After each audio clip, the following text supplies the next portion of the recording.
And I would like to thank you for your wonderful films, first and foremost, and open up with maybe a more general question.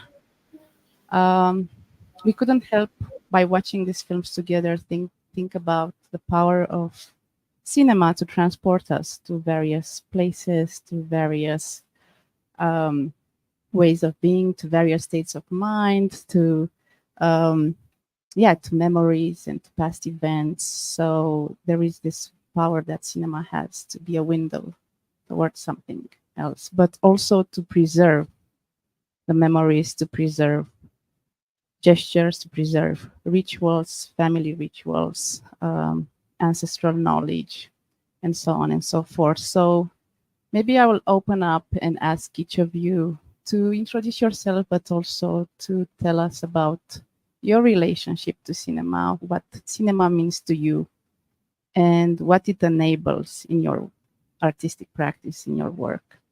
Um, how can you use this medium to tell your stories? And yeah, and maybe we can begin with Sasha. Let's begin online first.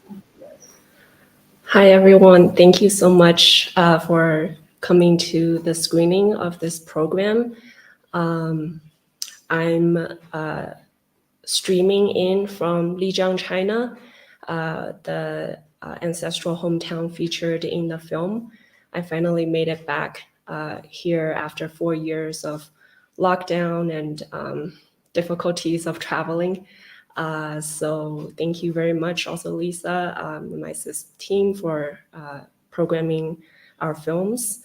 I just watched the short films and I think it's incredible to be connected with these amazing artists and their stories. In terms of my relationship with film, I think I'm still discovering it. Heaven Ring Flows Sweetly is my first feature film and kind of my first complete film as well. And it's been a journey of discovery and evolution for me. So I think there's just so much with sight and sound, and specifically in documentary, interacting with the moments of reality that are presented in front of me as a first person filmmaker in this film. I think it's very magical to be presented these opportunities to preserve and document these moments in time. And also, I think it really pains me to not be able to bring back the Lijiang that I knew as a child. So I think there are still ways to open these portals of, I guess, another form of preservation. Nadia? Hi. I'd also like to thank the festival. Thank you so much for including my film in this beautiful program, and for all the work that you've done to create such a wonderful festival. And thank you also to the audience who came. I appreciate you being there and watching our films. My relationship to film has always been one that has been mediated through the relational, through people that I love, people that I've lost, people or places that I long to be closer to. And often when I make a film, it begins with this desire to either make a record of something that feels important, fragile, at risk, or to understand something that I can't, I'm having a hard time understanding and processing. So I would say that is how I typically begin and work through and complete projects. Thank you. Yeah.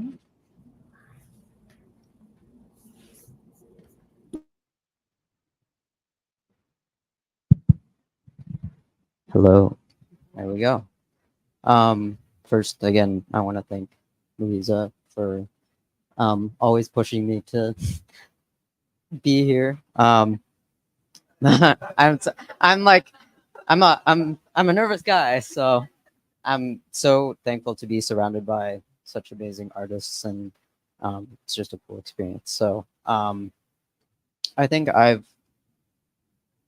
been finding my relationship with film um, for a, like I've been having a interesting journey with it recently. My dad recently gave me some old videotapes of my like fourth birthday, and I got to see my mom on that footage, and I heard her voice for the first time in like a couple years, and those memories are so powerful for me.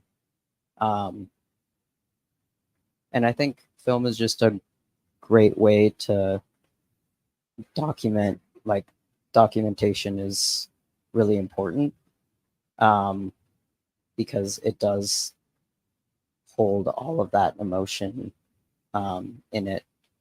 And for me, I've been trying to find almost like what should I, how much documentation is like too much? Like, should I be documenting everything? Or should I? It's, it's easy now because we have phones in our pockets. So you kind of have that instant um, documentation ready, but it feels different with like a dedicated camera in your hand. I feel like the intention is different. So I've been trying to film intentionally more. Thank you. I would like to open up because it's late, and I would like to hear from you and to give you the opportunity to interact and question and maybe give your comments to these filmmakers. I'm good. Okay. I have a question for Shasha. I just wanted to say I loved your film so much. And I'm curious what the town is like now, if it's changed, how it's changed, and if you're working on any project while you're there. You are muted, Shasha. Thank you so much for your feedback. So I was in Old Town yesterday because a friend of mine is visiting from New York. So I was showing her around. And I think, you know, when we walk through the main entrance, everyone has to go through like a checkpoint. And her first reaction was, wow, this is a theme park. And so it's very much that kind of experience you can expect at Old Town Lijiang now, especially right now. It's still peak summer, holiday summer break season, so it's still very crowded. But I'm very happy to report that the last 2 days I was in Old Town with my friend.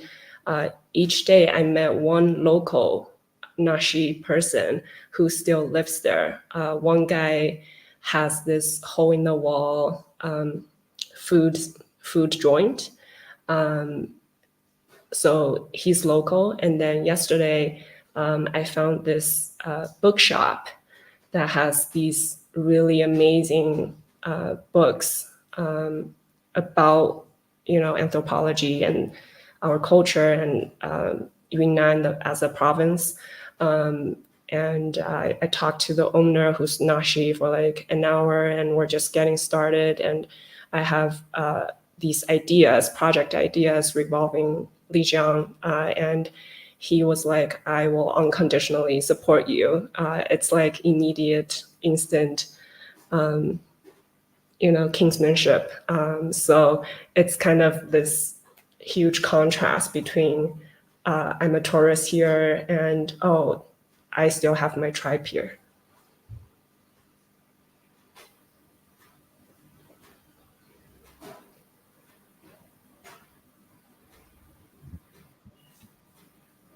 Thank you all so much for sharing your beautiful films. So, with the most recent film, of course, being the freshest, I would like to speak to that first. But I think the question applies to all of the films, which is this idea of trying to reconnect with a place or a time, and perhaps the place is lost, but it's still held in the DNA of the community itself, whether currently or retrospectively. So I wonder, through the process of making these films, connecting or reconnecting with the communities that hold them, if you can speak to how your relationship with these places changed, if at all.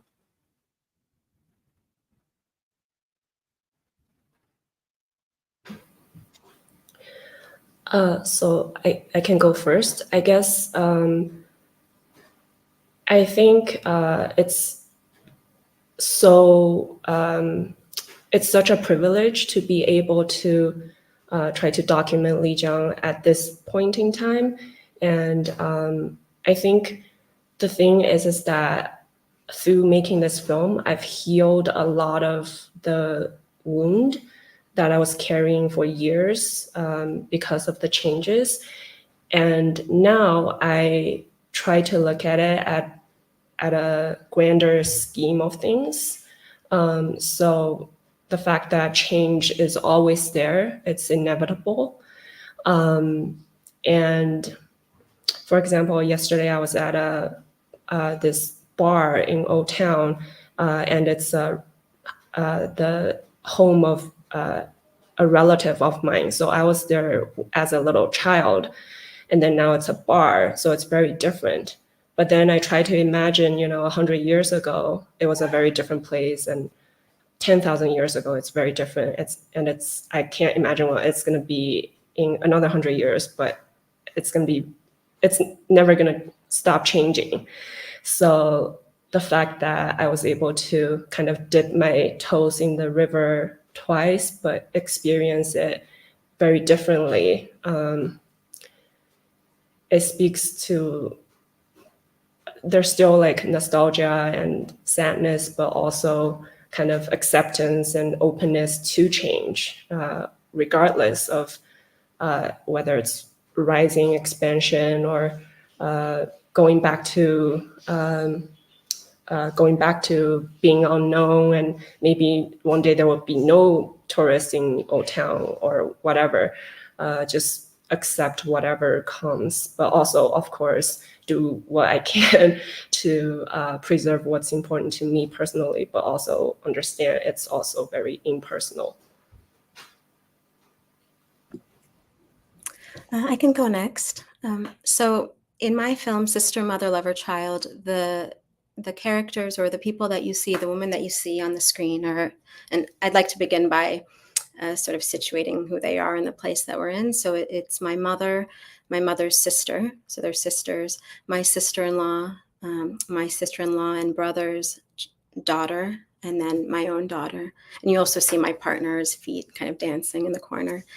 And the circumstances that brought us all together in that home, living together for about a month, were very sad. My brother had just passed away, and he was my younger brother. We were very close. We actually lived communally in this house in Oakland. He lived upstairs, I lived downstairs. It's the kind of thing people talk about, like, wouldn't it be great if you could do this? And miraculously, it had happened quite recently, maybe 3 years prior. And so when he passed away quite suddenly to us from cancer, his daughter had just been born. She was 3 months old. And COVID, the quarantine had just begun. So my mother and aunt flew in to help with the baby. And then I was with them, and they speak our mother tongue, Turkmani, from Iraq, northern Iraq, that was only passed down orally to their generation. And the only place I ever hear it is when I'm with them, with these matriarchs in my family. And so they were in this home. My sister-in-law was caring for the child. And at first there was no camera. I didn't bring out a camera, but I began to notice everything my brother had left behind. He would never have called himself an artist, but he was very creative, deeply creative, a gardener. And every inch of that house he had sort of given some care and attention to. And so I wanted to make a record of that. And so the film began just with me going into every room and just panning slowly in order to make a record of it. And after a few days of doing that, I began to notice us and our bodies in those spaces moving through grief in different ways, because you still have to live your life when you're grieving, in relation to one another, sometimes distant. And so that is then what sort of began the film. It didn't really begin as a film. Yeah, maybe I'll stop there. I think maybe that answers your question a little bit.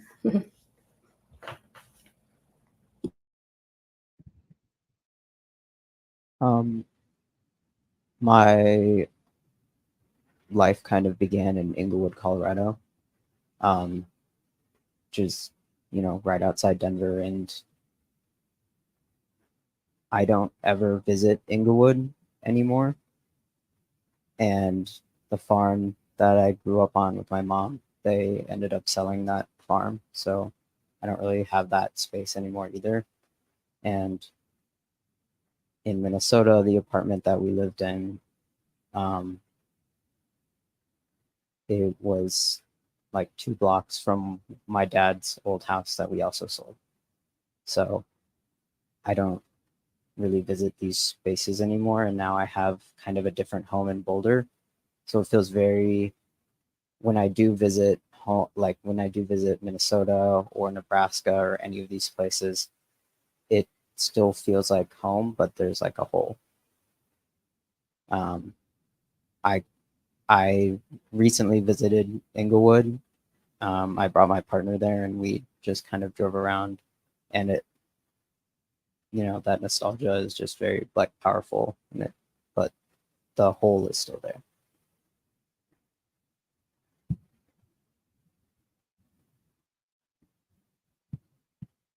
And this is for Shasha.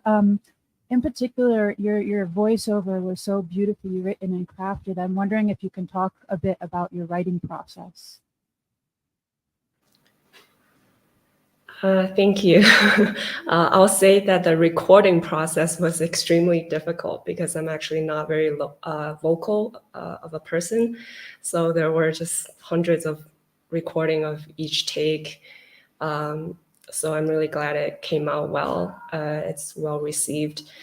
I think in terms of writing, I really love Ling's writing as well. I think it comes naturally in terms of tone, having this poetic, essay-esque tone. It's what I was going for to begin with. I guess I'm, inspired by the films of Agnes Varda, Chris Marker, those masters of essay documentaries. So I think I also liked the Chinese poetic essays of the 20th century. So that's what I was kind of going for. But I think it's so tied to editing as well. So it's always, I guess the more difficult part of this craftsmanship or how it came together was actually finding a storyline, pulling that out from just a pile of footage, because I was going for a more poetic and experimental style, but I think it wouldn't have worked without like some kind of narrative through line. So I think I realized that I have to really lean into my personal story, sharing my personal story and my connection with Lijiang. And that was actually very difficult for me. I didn't start out trying to tell such a personal story. So I think the writing ties into all of those things.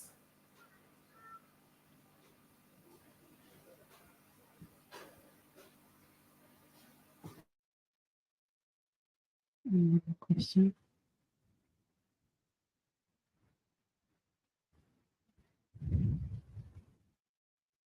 Okay. Yes. Do you want to say something? Hi. Thank you for your films, first of all. I guess my question is in regards to this notion of what we maybe might call autobiography.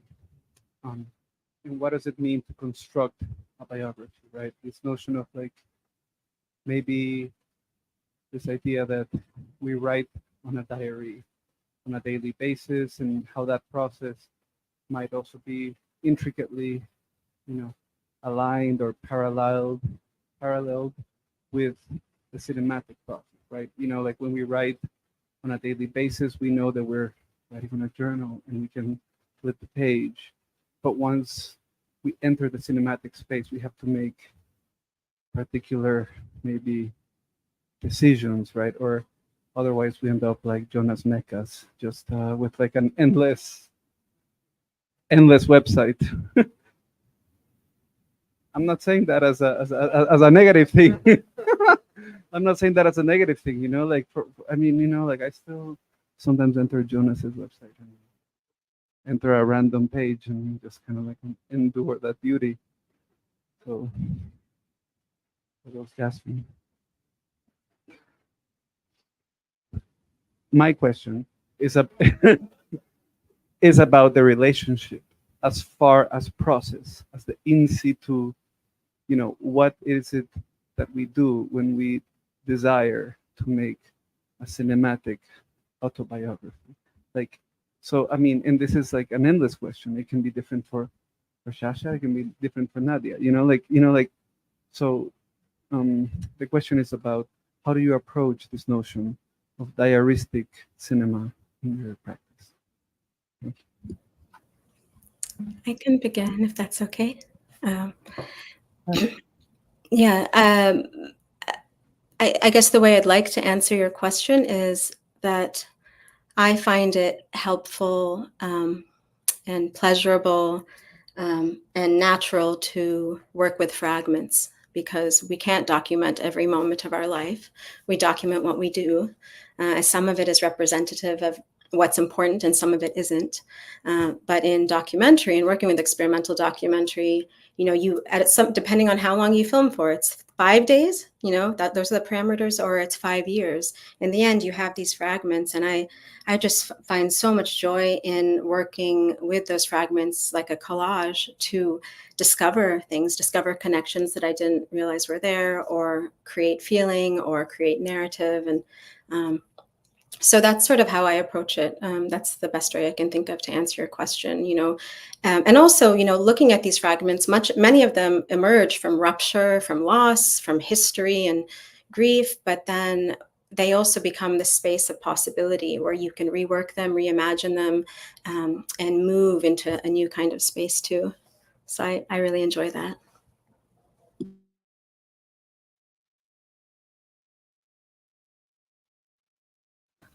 I guess I can go next so that we don't have to make another cut. I think it's very tricky, and it's why I was having so much difficulty with sharing my personal story, because I also filmed myself. So it was very challenging to approach the editing process. First of all, I didn't have any distance and didn't know where to begin. And second of all, just the not so good feeling of, you know, changing the order of things. Well, I know, oh, this happened first and then that, and now in the film it's a different order chronologically. It's very strange. So I think, first of all, I don't really think of the film as autobiographical. For some reason, I think it's personal, but I don't know what the difference is. I try to think, okay, I have to be part of the story as a character or as a through line in service of something that I believe in. Like maybe the timeline of the edits are not exactly chronological, but this is what I want to share in terms of when I've learned from the Nakhi Domba culture. I think whether it feels truthful or not, that's up to be decided by the audience. And I think I love playing with the fragments and the connectivity of different clips. But then I think for this film, I had to make it a necklace with a through line as well. So I tried to think, okay, I'm serving as this through line to tell the story of Lijiang.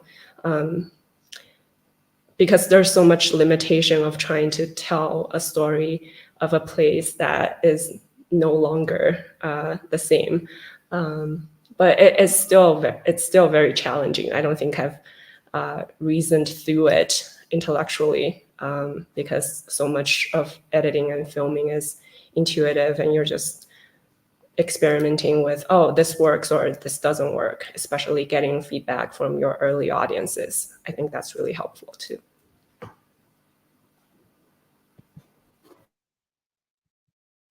I think for my piece, I feel like I know myself best, I like to think, but the writing process is also like a self-discovery process. Is you're kind of writing for me has always come easier because you can really sit and think about what you want to say.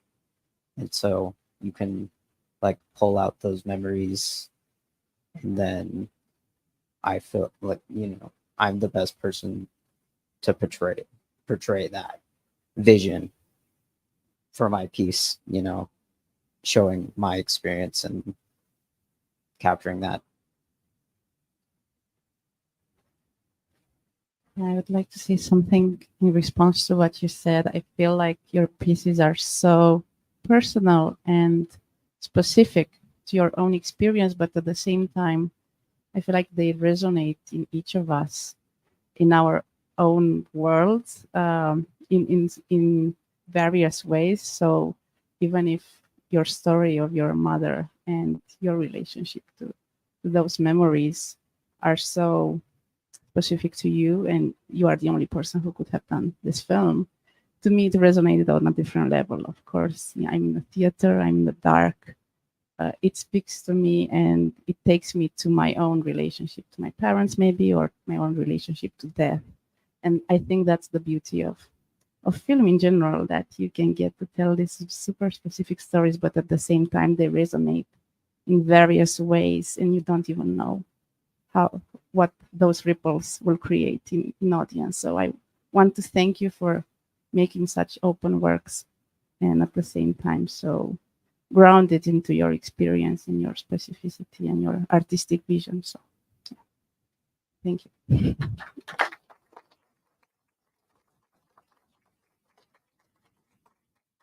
Thank you, everyone.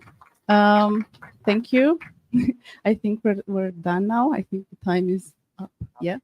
Yes, it is. We